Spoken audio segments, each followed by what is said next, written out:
Hola a todos los amigos de Filosofía Apuntes.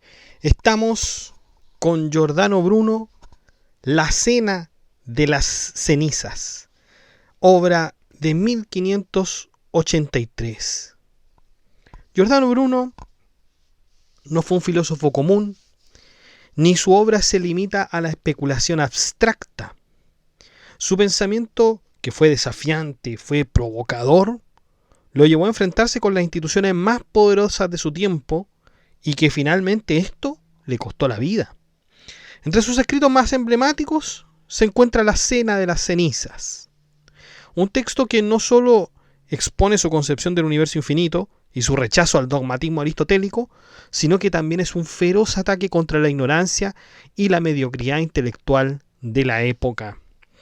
Publicada en 1584 en Londres, esta obra toma la forma de un diálogo filosófico en el que Bruno, bajo el velo de la ironía y el debate socrático, defiende la famosa teoría heliocéntrica de Nicolás Copérnico contra la visión geocéntrica todavía bastante predominante.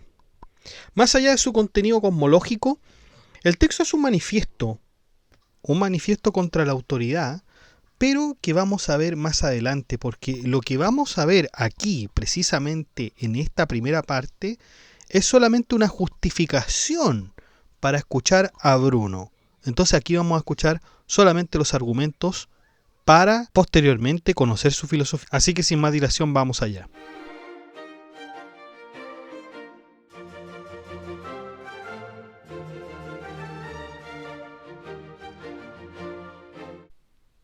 Bueno, en primer lugar, nos importa el título. Porque ¿qué es esto del Día de las Cenizas? O como dice ahí, la Cena de las Cenizas. En primer lugar, tenemos que desglosar este título. Cuando hablamos de la Cena de las Cenizas, tenemos que pensar en el Día de las Cenizas. Porque esto tiene todo un trasfondo religioso. Porque el Día de las Cenizas es el primer día de la Cuaresma, ¿ya?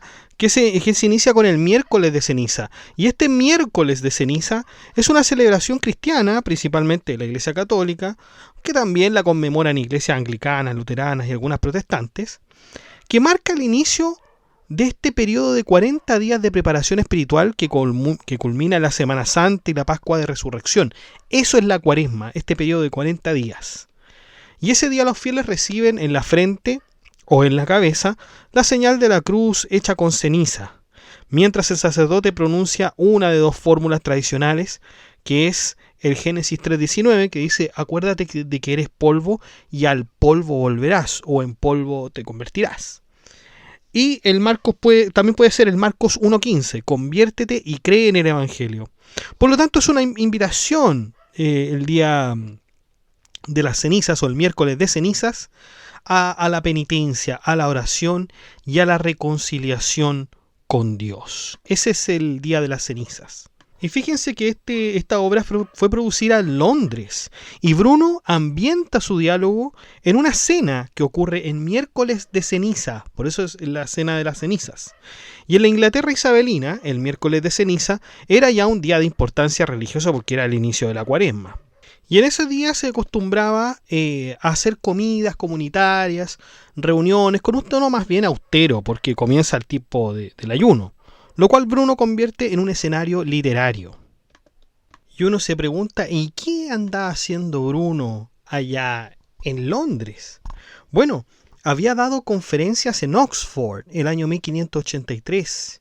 Fue invitado por un círculo de académicos curiosos de su erudición italiana, y ahí defendió el copernicanismo, criticó el aristotelismo.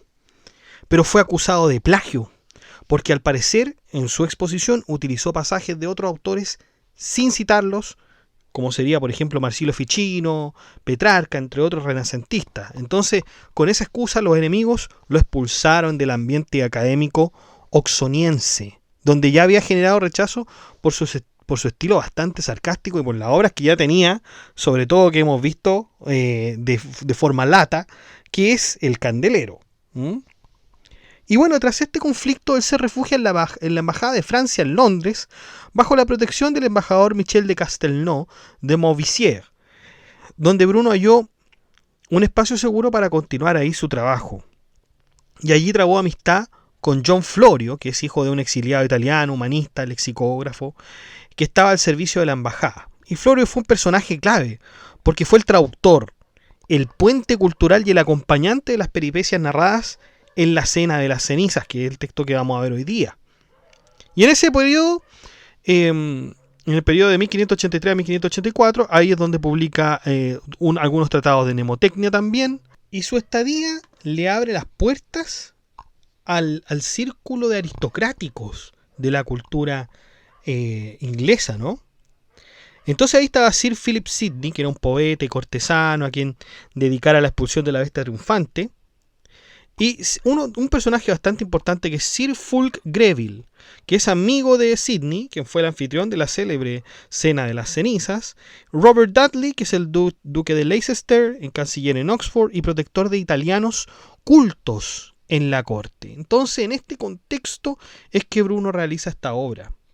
Y bueno, el primer diálogo comienza con unos dialogantes que son Smith, Teófilo, Prudencio y Frugia. Teófilo es un filósofo. Se dice que en realidad Teófilo es el portavoz él es el portavoz del autor, es decir, Teófilo pareciera ser que es Giordano Bruno. Y Prudencio es un pedante. Bueno, ahí lo vamos a ver. Y están hablando, Smith, Teófilo, están hablando de algunos personajes, ¿no es cierto? Están hablando de gente que pareciera ser que es bien educada, pareciera ser que saben latín, pareciera ser que saben griegos. Había hombres, habían avistado a hombres selectos. ¿Dónde? En la cena de las cenizas.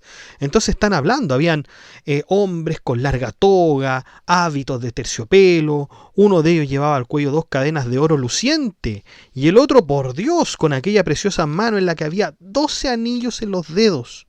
Parecía un riquísimo joyero que se te llevaba detrás los ojos y el corazón cada vez que se le admiraba complacido. Eso es lo que dice Teófilo. Smith le pregunta si sabían griego, por supuesto, y entre muchas otras cosas más. La verdad es que eran increíbles estos hombres que estaban en la cena. En esta cena estaba el Nolano, en la cena a la que habían asistido, estaba el Nolano con 2 doctores ingleses en una disputa filosófica. Y le preguntan a Teófilo. De hecho, es el mismo Smith que le pregunta a Teófilo si efectivamente eran 2 los que estaban conversando con el Nolano, es decir, con Giordano Bruno. Y Teófilo dice que sí. Y este número 2 es un número misterioso. Y ahí se incorpora a la conversación Prudencio. Y Prudencio dice algo en latín. Ya sabemos ya que cuando alguien habla en latín, estando hablando en otro idioma, por ejemplo, si estamos hablando en italiano y alguien interrumpe hablando en latín, para Bruno eso ya es absoluta pedantería. Prudencio podría ser uno de los personajes muy parecidos al Candelero, como por ejemplo fue Manfurio. Entonces dice Prudencio, ut esse duo testes. Y Frugia le dice, ¿pero y qué quiere decir con eso? Y Prudencio le dice, para que haya 2 testigos. Es decir, Prudencio quería señalar con esto que estas 2 personas que estaban hablando con el Nolano, en realidad estaban tratando de evaluar a Giordano Bruno. No estaban tratando de conversar con él, sino que estaban tratando de evaluarlo a ver si sus conocimientos eran suficientes. Y Prudencio le pregunta ahí a Teófilo, ¿por qué creía que 2 era un número misterioso? Porque Teófilo contesta y dice, fíjense que sí, eran 2 personas las que estaban hablando con Bruno, y el 2 es un número misterioso. ¿Y por qué? Porque como dice Pitágoras, dice Teófilo, 2 son las primeras coordinaciones, el finito, el infinito, lo curvo, lo recto, lo derecho, lo izquierdo, y así sucesivamente. El 2 son las especies de números también, par, impar, macho, hembra, Dos son amores también, el superior y el divino, el inferior y el vulgar. Dos son los actos de la vida, el conocimiento y la afección, la verdad y el bien. Dos son los movimientos de especie, el rectilíneo y el cuerpo que tiende a la conservación, y circular también, mediante el cual se conservan. Dos son los principios esenciales de las cosas, la materia y la forma, las diferencias específicas de la sustancia, lo raro y lo denso, lo simple y lo mixto, el calor y el frío, el sol y la tierra, etcétera. ¿Cierto? El 2 siempre es un número que abarca dualidades misteriosas. Y ahí, después de esto, después de esta explicación bien filosófica que hace Teófilo, Fruya se empieza a burlar. Y empieza a decir, oye, pero también hay dos en el arca de Noé. O sea, los animales iban de dos en dos. Los corifeos de los signos celestes, ¿no es cierto? Aries y Tauro. Son dos las especies del caballo y el mulo. Son dos animales, los animales a imagen y semejanza del hombre, que es el mono en la tierra y el búho en el cielo. Son dos las falsas reliquias de Florencia honrada en este país, los dientes de aceto y la barba de Pietruccia. Y así empieza a dar un ejemplo, ¿no es cierto? Tratando de burlarse de lo que había dicho Teófilo, ¿no es cierto? Dando el carácter de que, oye, da lo mismo el carácter esotérico que tienen los números, ¿ya? Eso no tiene ninguna importancia.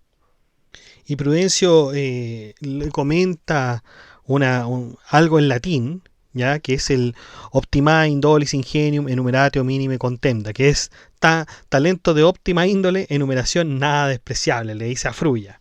Y Fruya le dice, uy, me encanta que a usted le guste lo que estoy diciendo, señor Prudencio, ¿ya? Porque usted es la prudencia del género masculino. Y Prudencio le dice, ya, dejémonos de estos elogios y vamos al tema que nos concierne en este tetrálogo. Tetrálogo, nos dice Prudencio. Y Fruya le dice, me gustaría saber qué quiere decir usted con ese tretálogo. No, Prudencio le señala, no, yo lo que dije es un tetrálogo. Es un discurso de A4, eso significa. Y ahí empieza a hacer una explicación de que un diálogo quiere decir discurso de 2, trílogo quiere decir discurso de 3, y así con el pentágono, el heptágono, a los cuales algunos denominan la forma abusiva de diálogo, como si dijera diversorum logi, que es discurso de muchos, ¿ya? Pero bueno, empieza a tratar de explicarse Prudencio con respecto a los diálogos, ¿no? Y Smith lo detiene y dice, por favor, maestro, dejemos estos purismos gramaticales y vamos al asunto. Y Prudencio se queja y le dice que no puede ser que ustedes le tengan poco aprecio a las buenas letras. A las buenas letras. ¿Cómo vamos a iniciar un buen diálogo si no tenemos buenas letras? Etcétera, ¿no? Se queja, Prudencio. Y ahí aparece Teófilo cortando el discurso ya de pedante de Prudencio, que estaba enredado en estas disquisiciones sobre el tetrálogo, el diálogo. Ustedes saben cómo son los pedantes que se enredan, ¿no es cierto?, en sus propias explicaciones y ponen excesiva importancia a la gramática en el discurso o en la conversación, ¿no es cierto? Entonces, con ironía, le dice que, aunque son 4 presentes, aquí en la práctica van a hablar 2, que es él, es decir, Teófilo, y Smith. Por lo tanto, lo que se va a realizar aquí es un diálogo, ¿ya? Y ahí empieza Teófilo a invocar a las musas, a la clásica invocación de las musas, que era la tradición de Homero y Hesíodo, ¿no es cierto? Porque así, en general, cuando se hablaba en diálogos, primero se hacía esta invocación para que nos guíen en esta conversación y podamos llegar a buen puerto. Pero aquí Teófilo rechaza las musas solemnes de Helicón, llamándolas soberbias y engreídas, y lo hace porque teme que en Inglaterra, entre doctores superficiales y debates vacíos, las musas volverían de su viaje desnudas y descalzas, es decir, sin recompensa ni gloria. Es una sátira. La sabiduría verdadera nada obtiene de los ambientes académicos pedantes, solamente frustración. Pero llama la atención lo que dice al final Teófilo, porque hay una especie de invectiva contra los griegos, y dice, no hubo jamás griego limpio de maldad. No hubo jamás griego limpio de maldad. O sea, aquí de alguna forma Teófilo y Bruno está rechazando la costumbre renacentista de venerar tanto a los griegos como fuente de toda sabiduría. Relativiza esa herencia, Bruno, ¿ya? O sea, la antigüedad no debe ser un dogma. No debe ser un dogma. Y esto lo vamos a ver a lo largo de toda la obra de Giordano Bruno. Aquí lo empezamos a ver.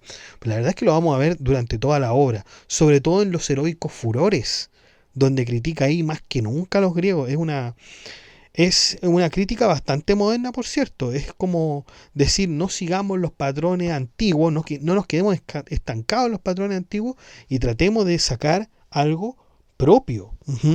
Y claro, la época renacentista justamente consistía en eso, en rescatar aquellos elementos de la antigua Grecia y la antigua Roma. Y Giordano Bruno está criticando efectivamente aquello. Porque pareciera ser que el Renacimiento no solamente hace eso, sino que además trata de que esto vuelva y se quede estático. Y eso no le gusta a Bruno. Y continúa Teófilo señalando otra invocación. Hace una invocación, pero no a las musas del Helicón, sino a una invocación a las musas de Inglaterra. Ya es una falsa invocación, que se describen como mujeres hermosas, con rasgos eróticos, una especie de parodia, la verdad. Dice carrillos bermejos, labios jugosos, ojos divinos, tantos suspiros salen de mi pecho, dice el mismo Teófilo, y de mi corazón tantas llamas. A vosotras, musas de Inglaterra, os llamo, inspiradme, sopladme, escaldadme, encendedme, etc. Empieza a hacer esta alusión. Pero luego se pone serio, y nos cuenta que hace unos días dos personas de un escudero real se acercaron al Nolano, es decir, a Giordano Bruno, y por el cual estas dos personas querían conocer su visión sobre Copérnico y sobre otras novedades filosóficas que Bruno en ese momento estaba trabajando. Y Bruno contesta que él la verdad es que no veía a través de los ojos de Copérnico, ni tampoco por los de Ptolomeo. Recordemos que aquí están las dos visiones contrapuestas de aquel tiempo. O sea, Copérnico, que encarna y representa el heliocentrismo, es decir, el Sol es el centro del universo, y Ptolomeo, como ya sabemos, de alguna forma también representa o encarna que es la Tierra el centro del universo. Entonces Bruno dice, miren, yo la verdad es que no miro a través de los ojos de estos dos grandes personajes, sino que por los propios. Yo tengo un propio juicio y una propia determinación, señaló el Nolano a estos dos hombres que lo querían conversar con él. También lo que les dijo a estos dos hombres es que la verdad es que hay un reconocimiento a observaciones astronómicas de matemáticos, y también a Copérnico y a Ptolomeo, pero no solamente a ellos dos, sino que a otros matemáticos también. Y esto ha ido sumando luz sobre luz a lo largo del tiempo. Y aquí empieza a comparar a Copérnico y a Ptolomeo y dice que son como aldeanos en una batalla, pero con un capitán ausente. O sea, no son ellos quienes entienden el asunto, las razones y el arte con que se ha obtenido la victoria, sino que el capitán, el verdadero capitán, es el que posee la experiencia y mejor juicio en el arte militar. Y ahí pone un ejemplo, que de la misma forma la tebana Manto, que veía pero no entendía, Tiresias decía, que era ciego además, decía, al que carece de vista, gran parte de la verdad le está oculta, pero yo seguiré hacia donde me llama mi patria, hacia donde me guía Febo. Tú, hija, gobierna a tu padre falto de luz y refiérele las señales manifiestas de la profecía. Este es una especie de poema que extrae Teófilo, ¿no es cierto?, la voz de Giordano Bruno. Y entonces pareciera ser que el Nolano se presenta como el verdadero capitán, capaz de comprender la totalidad gracias al juicio filosófico.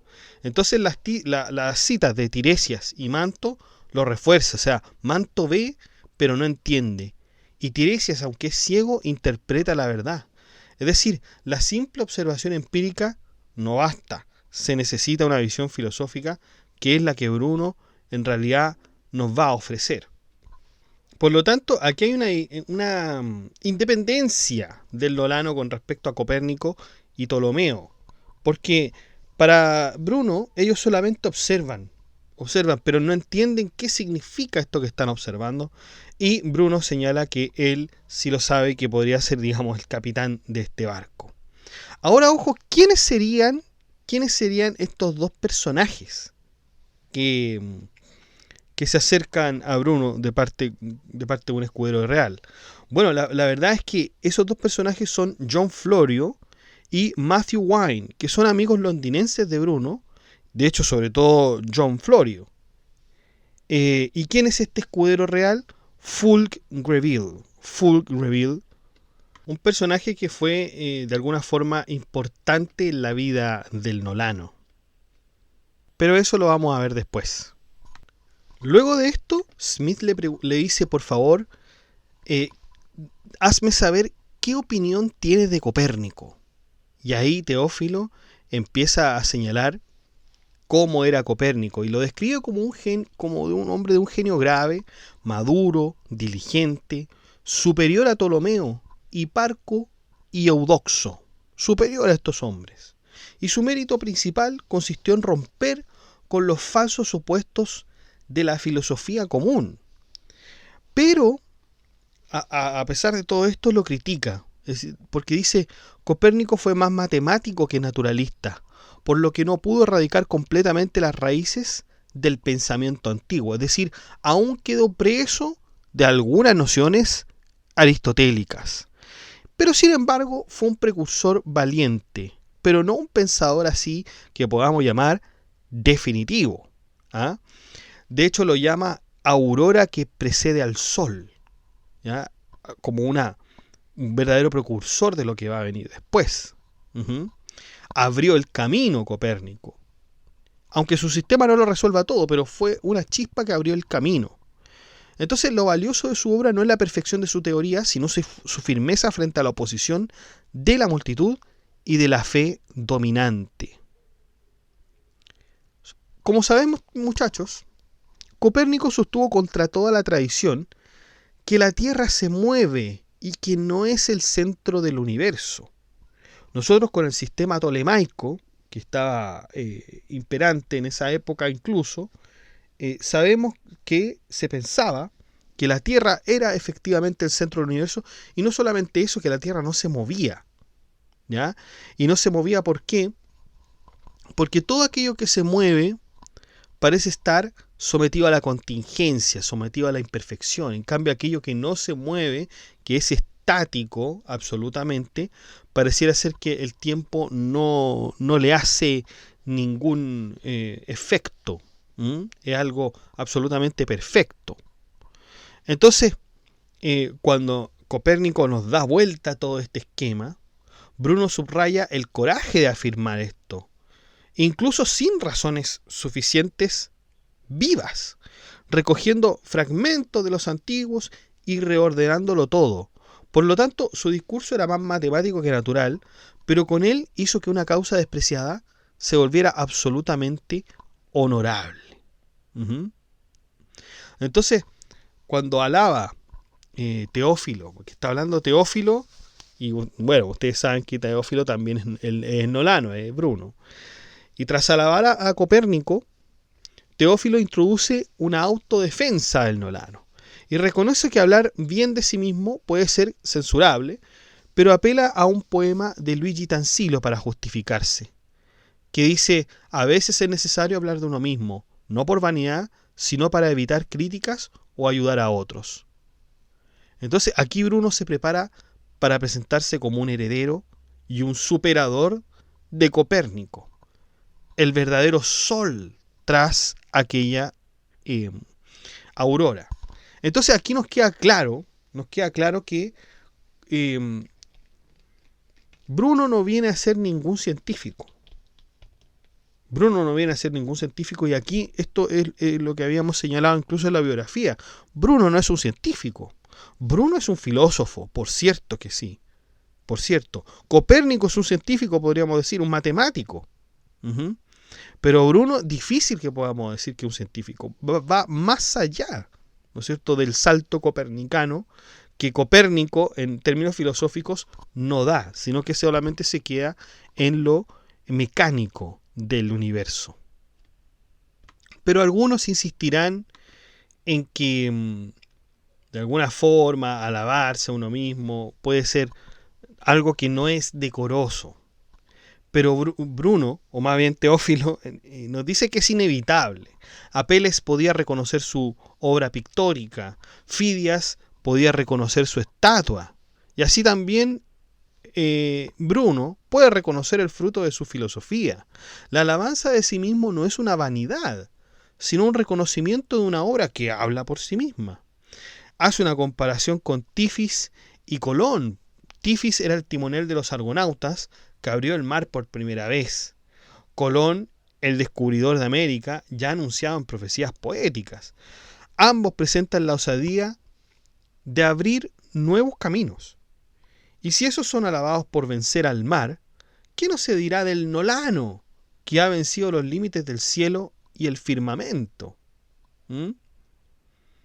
Ahora bien, si en este aspecto los reconoce, también hay una crítica que es un matiz, ¿no es cierto? Porque los descubridores como Colón o Tifis no solo expandieron los horizontes, pero también propagaron violencia, vicios, tiranías y nuevas locuras. El comercio y la colonización significan tanto intercambio de riquezas como intercambio de corrupciones. Y predice Bruno que llegará un día en que esas naciones sometidas devolverán los golpes a los conquistadores. Fíjese lo que dice Bruno.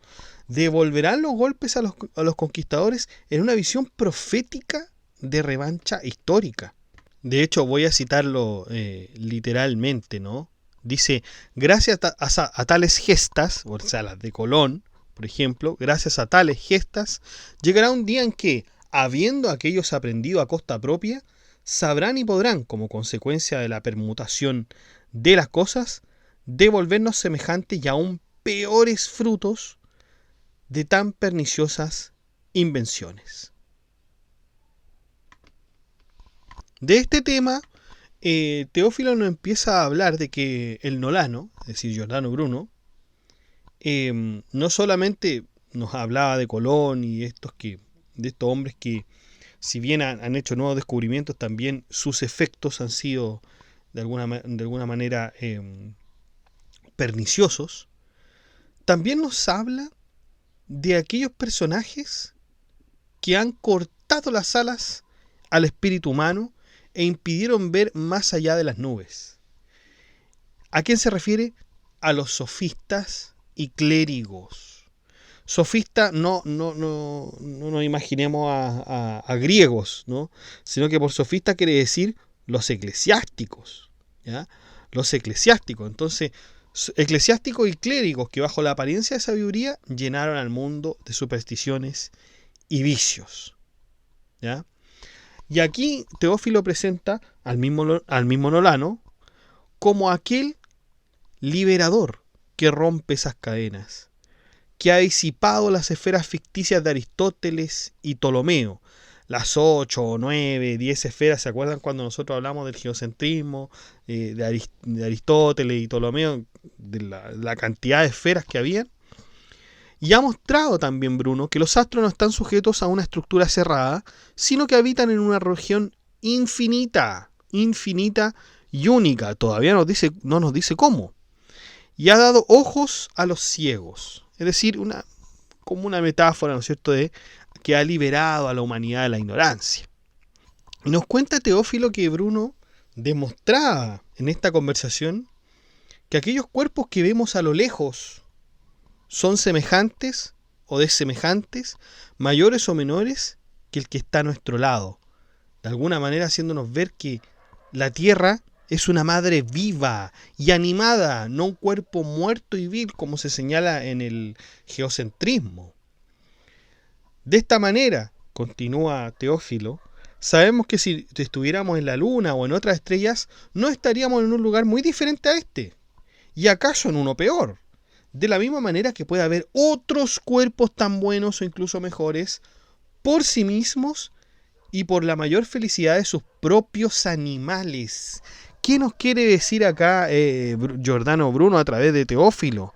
Que pareciera ser que están sugiriendo que existen otros seres en otros planetas, que es probable, ¿no es cierto? Que es algo que realmente no es tan loco de entender. Y así se conocen tantas estrellas como Astro, como Númenes, como son todos esos centenares de miles que asisten al servicio y contemplación del primero, universal, infinito y eterno eficiente que es Dios.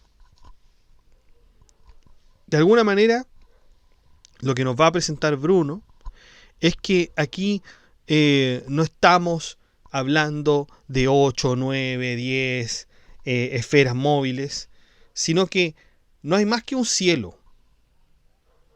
Y ese cielo es una inmensa región etérea que es infinita, que es perpetua. Y los cuerpos flameantes, los cuerpos celestes, son embajadores de la gloria divina. Así nos lleva a descubrir el Nolano que hay un efecto del infinito que es una causa infinita.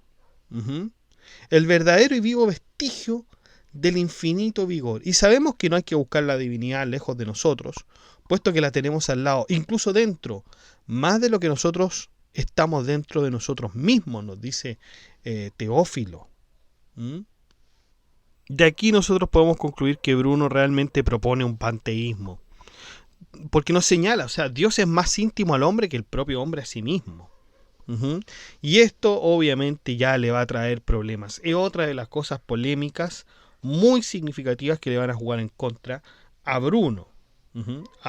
Pero también podemos decir que en realidad es eso lo que él quería también. Y así finalmente Teófilo nos habla de que es muy probable que Giordano Bruno al final sea un hombre que le dé, como habíamos dicho, ojos a los ciegos. Porque estos asuntos no debieran verse con una multitud de ciegos, porque una multitud de ciegos no hace una persona que vean. Por mucha cantidad que puedan ser los ciegos, nunca van a reemplazar a alguien que puede ver. ¿Ya? Así como una gran cantidad de necios no pueden suplir tampoco a un sabio. Y ahí entra Prudencio, nuestro personaje que es señalado aquí como un pedante y empieza a decir algo en latín. Recita en latín y dice: rebus ed insensu si non es quod fuit ante fac vivas contentus eo quod tempora praevent judicium populi nunquam contempseris unus ne nulli placeas dum vis contenere multos. Que significa: en los hechos y en el juicio, si no es lo que antes fue, haz que vivas contento con lo que los tiempos ofrecen. No desprecies tú solo el juicio del pueblo, no sea que no complazcas a nadie queriendo despreciar a muchos. ¿Qué quiere decir esto con esto Prudencio? La verdad es que nos quiere decir, o más bien nos quiere aconsejar, que nos conformemos con los tiempos y que no despreciemos la opinión de la mayoría. Para él la sabiduría práctica está en adaptarse al juicio del pueblo y no apartarse de la multitud. Por lo tanto, acá hay una actitud también pedante, es decir, seguir la costumbre, no incomodar a la mayoría, no arriesgarse. ¿Ya? Y por consiguiente, Teófilo no lo desprecia y nos dice, de hecho, que eso está de acuerdo al gobierno público, al trato civil. Pero si nosotros vamos al conocimiento de la verdad y el criterio de la contemplación, la verdad es que ahí no correría esta regla. Y el mismo Teófilo le dice algo en latín: dice sed adoctis indoctos ipse doceto. Es decir, aprende de los sabios y enseña tú mismo a los ignorantes. Y ahí trata, de alguna manera, de corregir y de hacerle ver a Prudencio que en la vida civil y política se puede ser prudente y se debe respetar al pueblo. Pero en la búsqueda de la verdad, allí no cuenta la mayoría, sino la agudeza de un solo sabio. Y este sabio es el Nolano. Uh-huh. Por lo tanto, la verdad no se decide por voto, por consenso, sino por quien posee una visión intelectual. Pero claro, al revelar estas cosas hay ciertos problemas, ¿no? Porque no todos los ignorantes son enseñables, dice Teófilo. Hay quienes ignoran por descuidos. Bueno, a ellos se les puede iluminar. Pero hay quienes son soberbios y envidiosos, es decir, creen saber y se enfurecen si se les corrige. Y a estos últimos es inútil enseñarles. Es como lavar la cabeza de un asno o dar perlas a los cerdos, dice el mismo Teófilo. ¿Mm? Y comenta Fruya, después de que Teófilo dio todo este speech, todo este discurso, Fruya interrumpe y dice, es lo mismo que le pasó a estos dos bárbaros doctores de que hablaremos, es decir, los que estaban con Bruno, que al no saber ya qué responder y qué argumentar, uno de ellos se puso de pie con intención de poner fin a la discusión con una sarta de adagios de Erasmo de Rotterdam, o bien con los puños, y empezó a gritar, y le dijo, ¿qué? ¿No navegas acaso hacia Antirra? ¿Qué quiere decir? Se expresaba, o sea, se hacía esta pregunta porque navegar hacia Antirrium, que es un estrecho de Lepanto en Grecia, se usaba como expresión de ir a un lugar ridículo, absurdo. Entonces uno de ellos, cuando escucha a Bruno, le dice, oye, ¿acaso no navegas hacia Antirra? Un lugar ridículo, absurdo. Y sigue, ¿no es cierto? Con una, como dijo el mismo Fruya, con frase en latín. Y le dice, ¿tú acaso eres aquel primer hombre de los filósofos que no concedes nada a Ptolomeo ni a la majestad de tanto y tan grandes filósofos y astrónomos? Y aquí, claro, este hombre, que estaba con Bruno, lo estaba acusando de soberbia. Es decir, que se cree como, por decirlo de alguna manera, el Adán de los filósofos, porque no rinde tributo a la autoridad de Ptolomeo ni de los antiguos. Y finalmente le dice, tu nenodum inscripo quaeritas, es decir, pretendes buscar un nudo en el junco, que es como buscarle la quinta pata al gato. Uh-huh. Entonces, estos hombres realmente se enojaron mucho con Bruno. Y eso es lo que dice Fruya, ¿no? Y Teófilo le responde a Fruya y le dice, claro, hay quienes se aferran ciegamente a lo aprendido, como si se fueran a desgastar si admiten otra cosa distinta. En cambio, hay ingenios nobilísimos que saben examinar y reconocer la verdad, aunque no lleguen a comprender todo lo que el Nolano enseña. Y Prudencio, que es el pedante, contesta y dice, nam ut ait sapiens in antiquitate sapientia est, es decir, porque como dice el sabio, en la antigüedad está la sabiduría. O sea, Prudencio nos quiere llevar siempre a lo antiguo, diciendo es más sabio lo antiguo. ¿Ya? Y ahí está, ¿qué está haciendo Prudencio? Está justificando esta resistencia, ¿no es cierto?, al cambio. Y ahí Teófilo comienza a decirle que mira, si tú entiendes correctamente lo que estás diciendo, Prudencio, vas a ver que se infiere lo contrario de lo que piensas. Dice, nosotros somos más viejos y tenemos más años que nuestros predecesores en lo que afecta a ciertas cuestiones como la que ahora nos ocupa. No pudo ser tan maduro el juicio de Eudoxo, que vivió poco después del renacimiento de la astronomía, que acaso incluso renació con él, como el de Cálipo, que vivió 30 años después de la muerte de Alejandro Magno, y que sumando años y años, pudo también añadir a las suyas las observaciones anteriores. Y por la misma razón Hiparco debía saber más que Calipo, pues vio la mutación ocurrida hasta 196 años después de la muerte de Alejandro. Es lógico que Menelao, geómetra romano, entendiera más que Hiparco al haber visto la diferencia de movimiento 400 62 años después de la muerte de Alejandro. Todavía más con Mohamed Aracense, al cabo de 1202 años. Todavía más ha visto Copérnico casi en nuestros días, 1849 años después de dicha muerte, pero que alguno de los más recientes no haya sido por eso más avisados que los anteriores, y que la mayoría de los que viven en nuestros días no tengan sin embargo más juicio. Y si esto se debe a que los primeros no vieron, y estos últimos no viven los años ajenos, y lo que es peor, tantos unos como otros vivieron muertos sus propias vidas. Y aquí Prudencio le dice, mira, di lo que quieras, puedes hacer lo que te dé la gana, yo soy amigo de la antigüedad. Y por lo que respuesta a tus opiniones o paradojas, no creo que tantos y tan grandes sabios hayan sido ignorantes como piensas, y que otros amigos hayan tenido las grandes novedades. Y Teófilo le contesta, bien Prudencio, si esta opinión vulgar es verdadera, es decir, la tuya, precisamente por ser antigua, no cabe duda de que era falsa cuando resultaba nueva. ¿Sí o no? Antes de que existiera esta filosofía concorde con tu cerebro, hubo la de los caldeos, egipcios, magos, órficos, pitagóricos y otros que vivieron en los primeros tiempos.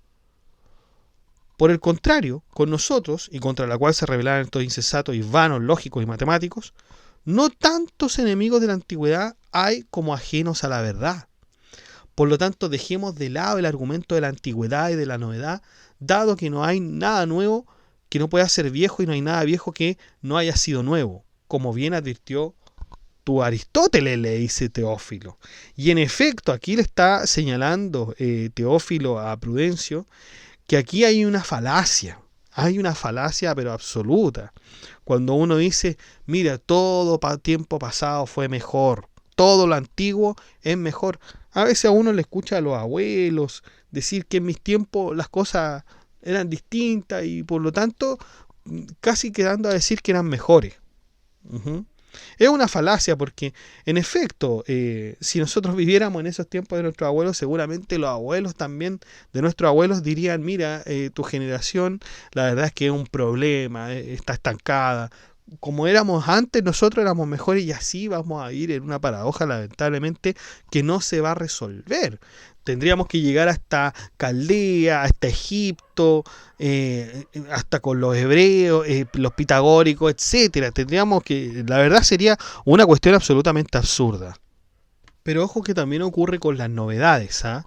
Así que lo que importa no es que sea antiguo, no es que sea nuevo, sino que importa que tenga verdad. Eso es lo único que importa, dice Teófilo en la voz de Giordano Bruno.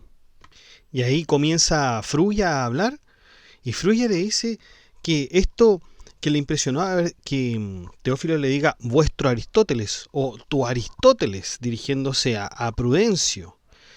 Y Frugia comienza a decir, ¿sabes por qué creo que Aristóteles es de Prudencio?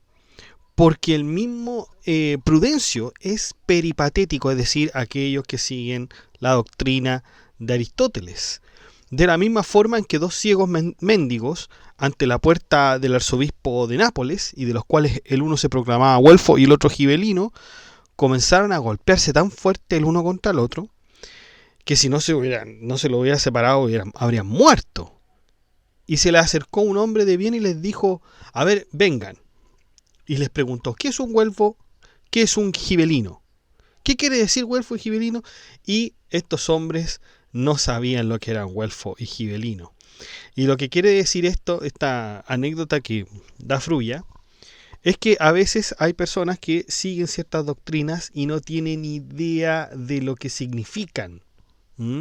Así como los ciegos, ¿no es cierto?, siguen la doctrina de Aristóteles, los peripatéticos, sin tener conocimiento de la obra del mismo Estagirita, es decir, de Aristóteles.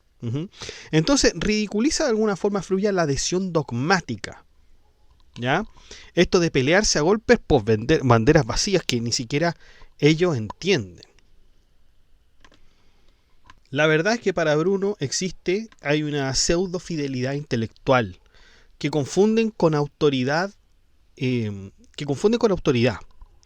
porque claro, en cierto sentido, hay gente que cree en ciertos sabios intelectuales, más que por entender realmente lo que dicen, lo entienden solamente, o sea, lo hacen suyo solamente por autoridad. Tenemos una gran autoridad y tenemos que seguirla. ¿Ah? Así sucede en todos los campos del saber, ¿no es cierto? Por ejemplo, si nosotros pudiéramos hablar de lingüística, bueno, por ahí está Saussure, Noam Chomsky y bueno, los estudiantes de gramática, de lingüística les creen a ellos solamente por autoridades, pero la cuestión es que hay que entender aquello que dicen la grande autoridad o los intelectuales. Lo mismo será con los abogados, por ejemplo, que tienen como una gran figura Hans Kelsen, ¿no? Bueno, en los tiempos de Lutero era Aristóteles con respecto a la gran sabiduría, con respecto a la filosofía, y Ptolomeo con respecto a la astronomía. Y ahí Prudencio le dice, sabes que a mí me importa bien poco tu consideración. O sea, sigue con la obstinación, ¿no? Y Teófilo le pide continuar la conversación y Smith, como narrador, digamos, neutral, le anima a seguir. Y ahí Teófilo comienza diciendo que, bueno, apoyándose incluso en Aristóteles, dice que para que toda la naturaleza está sometida a ciclos, vicisitudes, incluso también las opiniones filosóficas. Así que no tiene sentido defender una idea solo por ser antigua o rechazarla por ser nueva, ya que toda verdad en su momento fue una novedad y toda novedad que perdura se vuelve tradición. Y ahí nos volvemos a entrar en un círculo vicioso. Eso es lo que nos quiere decir Bruno en este sentido. De ahí su metáfora que estamos como en un amanecer. O bien podemos estar en un ocaso filosófico. Si su propuesta, es decir, el heliocentrismo y la filosofía antigua renovada, es verdadera, entonces ellos son el amanecer que ilumina tras la noche de la ignorancia. El contraste que establece aquí entre los antiguos sabios, los caldeos, egipcios, pitagóricos, órficos y magos, que vivían en armonía con el cosmos y mostraban en su vida prácticas médicas, teológicas, mágicas, se contrasta entonces frente a los modernos aristotélicos y escolásticos que, en su opinión, solo discuten sin verdadera sabiduría. Y cuando Smith interrumpe y objeta que la mayoría piensa lo contrario, ¿ya? O sea que los aristotélicos y los escolásticos son los que dicen la verdad y los egipcios, pitagóricos, órficos, caldeos en realidad estarían equivocados y estarían muy lejos de entrar en las verdades de los escolásticos. Teófilo responde con una ironía y dice, eso es normal, porque quienes menos entienden creen saber más. Y Smith le dice, ya, bueno, y si esto es así, ¿qué hacemos? Y Fruya con su habitual humor violento les dice, bueno, tendríamos que arrancarle la cabeza a ellos y plantarle una nueva. Y aquí Teófilo continúa y dice, no arrancándole la cabeza y poniéndole una nueva, sino que arrancarles algún tipo de argumentación que tienen de saber, despojándole mediante sutiles persuasiones de esa opinión necia que sostienen, a fin de que se vuelvan auditores, oyentes, siempre que el que enseña haya advertido previamente que se trata de ingenios capaces y aptos. Y esto es muy, muy importante, muchachos, porque es un principio incluso, está abordando aquí incluso cuestiones pedagógicas importantes, porque aquí no se trata de debatir y enfrentarse con el contrincante con argumentaciones dialécticas frontales y hacer que el otro, digamos, quede destruido. Se trata de persuadir, se trata de convencer a la otra persona para que se guíe por el camino correcto, pero no se trata de tener más o menos argumentaciones. Y Teófilo da un ejemplo de lo contrario, de las escuelas pitagóricas, donde los alumnos que eran, digamos, tenían como maestro al mismo Pitágoras, decían siempre, bueno, el maestro ha hablado. El maestro ha hablado. ¿Qué quiere decir eso, que el maestro haya hablado? Que lo que dice el maestro es cierto y es incuestionable, algo es incuestionable. Esto también lo decía Marco Tulio Cicerón, muchachos, nosotros lo habíamos visto. A propósito de la naturaleza de los dioses, me parece que fue el libro donde Marco Tulio Cicerón se quejaba de los pitagóricos, de que los pitagóricos dicen, cuando dan razón de sus dichos, ellos dicen el maestro lo dijo, es decir, ipse dixit, el maestro lo dijo, por eso lo sé, porque el maestro lo dijo, es decir, solamente tenían los pitagóricos un argumento de autoridad también, ¿no es cierto? No se trata de eso, se trata de que uno también tenga que pensar por sí mismo y tenga que descubrir la razón del por qué. Uh-huh. Entonces, sin embargo, primero hay que escuchar. Uh-huh. Y escuchar en silencio. Escuchar en silencio. Y el alumno pitagórico justamente escuchaba en silencio. El problema es que después cuando daba razón de sus dichos, ¿no es cierto? La razón es que la duda razonada y el juicio crítico solo son posibles con un conocimiento bien adquirido, no sobre ignorancia presuntuosa. Y ahí Smith interrumpe y dice, la voz más crítica y escéptica plantea siempre una duda. ¿Cómo diferenciar entre verdadera doctrina y falsa enseñanza, si todos, por costumbre y crianza, creen tener la verdad? Y ahí usa imágenes poderosas, que dice, los falsos sabios en academias son como aristarcos que no cederían ni a Júpiter. Y la costumbre de creer en algo desde la infancia funciona como el veneno que acaba siendo alimento natural, de modo que incluso el antídoto, es decir, la verdad, resulta mortal.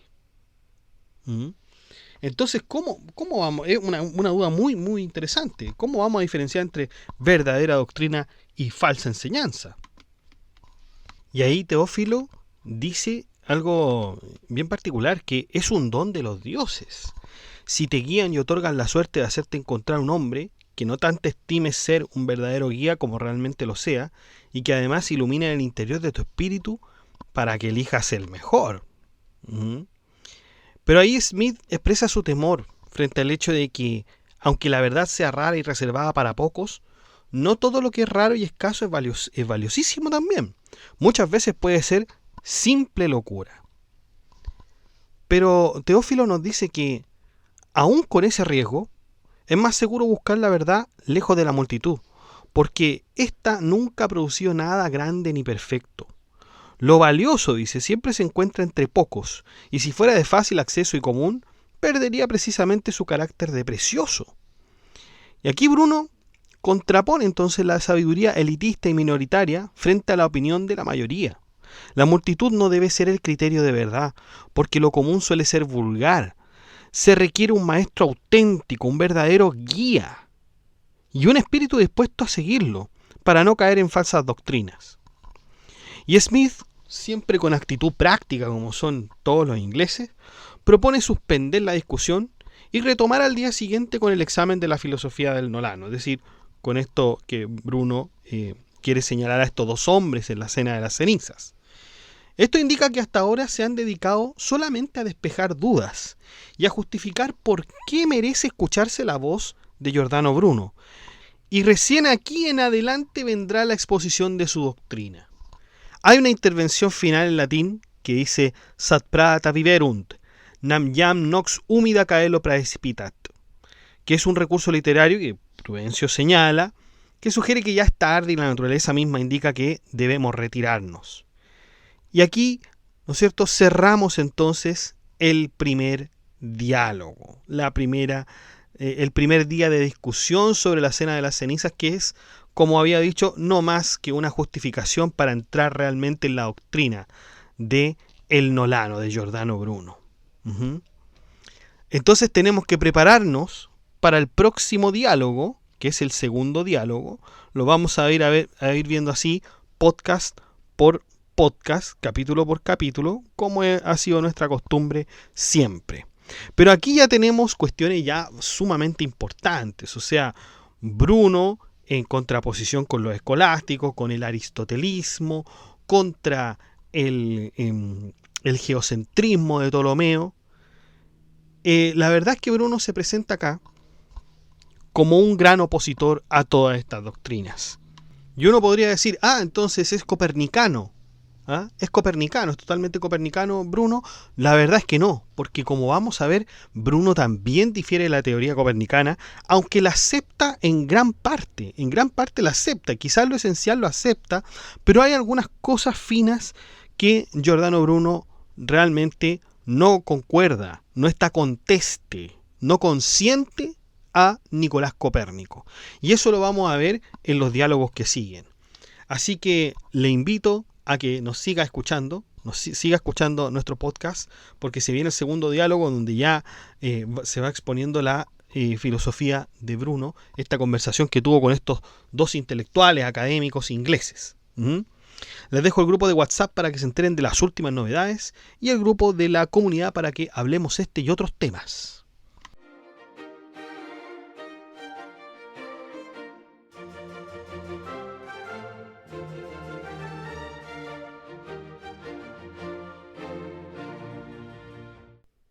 Bueno chicos, eso ha sido todo. Muchas gracias por ver este video. Desde el equipo de Filosofía Apuntes queremos dar un profundo y caluroso agradecimiento a quienes hacen posible que este proyecto educativo siga creciendo. A nuestro mecenas medieval, el nivel más alto de apoyo, Gab Welther.